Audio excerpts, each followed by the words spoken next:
Liquor scam కేసులో ACB court bail పిటిషన్లపై విచారణ చేపట్టనుంది. Case నిందితులు డిఫాల్ట్ బెయిల్ పిటిషన్లను దాఖలు చేశారు. ఈ ఆర్డర్స్ పై హైకోర్టు స్టే విధించడంతో బెయిల్ పిటిషన్లు ఏసీబీ కోర్టులో పెండింగ్ లో ఉన్నాయి. ఇక మరోవైపు మధ్యంతర బెయిల్ పిటిషన్ మంజూరు చేయాలని రాజ్ కిష్ రెడ్డి పిటిషన్ దాఖలు చేశారు. అలాగే మిథున్ రెడ్డిని కస్టడీకి ఇవ్వాలని సిట్ దాఖలు చేసిన పిటిషన్ పై విచారణ చేపట్టనుంది ఏసీబీ కోర్టు.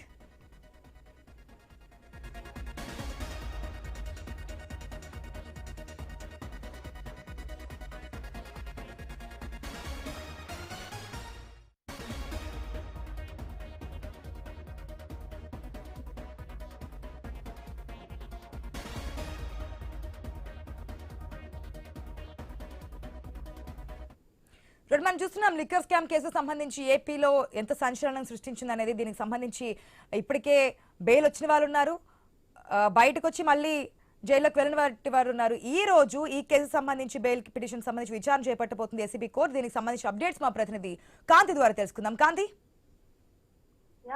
లిక్కర్ స్కామ్ కేసులో ఏసీబీ కోర్టు సంబంధించి బెయిల్ పిటిషన్ల పైన ఈ రోజు విచారణ చేపట్టింది. కేసుకు సంబంధించి నిందితులు డిఫాల్ట్ బెయిల్ పిటిషన్స్ ని దాఖలు చేశారు. ఈ ఆర్డర్స్ లో పైన హైకోర్టు స్టే విధించడంతో బెయిల్ పిటిషన్లు ఏసీబీ కోర్టులో పెండింగ్ ఉన్నాయి. మరొక వైపు మధ్యంతర బెయిల్ పిటిషన్ మంజూరు చేయాలి అంటూ రాజ్ కిష్ రెడ్డి పిటిషన్ దాఖలు చేశారు. అలాగే మిథున్ రెడ్డిని కస్టడీకి ఇవ్వాలి అంటూ సిట్ అధికారులు ఏదైతే పిటిషన్ దాఖలు చేశారో దానికి సంబంధించి ఈ రోజు విచారణ చేపట్టనుంది ఏసీబీ కోర్టు. ఈ నేపథ్యంలో మద్యం కుంభకోణం కేసుకు సంబంధించినంత వరకు కూడా ప్రత్యేకంగా ఈ రోజు 3 విషయాల పైన ఏసీబీ కోర్టులో చర్చ అయితే వాదనలు జరిగే అవకాశం ఉంది. ఏదైతే లిక్కర్ స్కామ్ కేసుకు సంబంధించినంత వరకు కూడా మధ్యంతర బెయిల్ పిటిషన్ దాఖలు కావాలని చెప్పి రాజ్ కిష్ రెడ్డి చేసినటువంటి పిటిషన్ కి సంబంధించి, అలాగే లిక్కర్ స్కామ్ కేసుకు సంబంధించి మిథున్ రెడ్డిని కస్టడీకి ఇవ్వాలి అంటూ సిట్ దాఖలు చేసిన పిటిషన్ పై విచారణ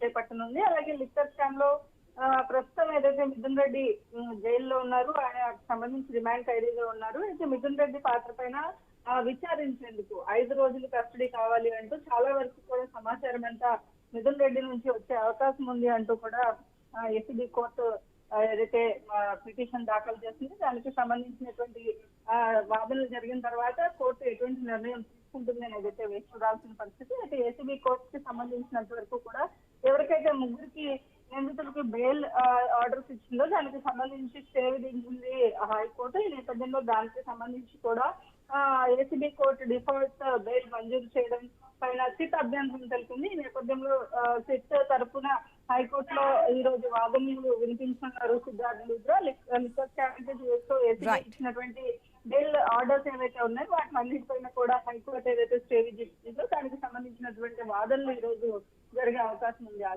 right Kanthi, thanks for the update.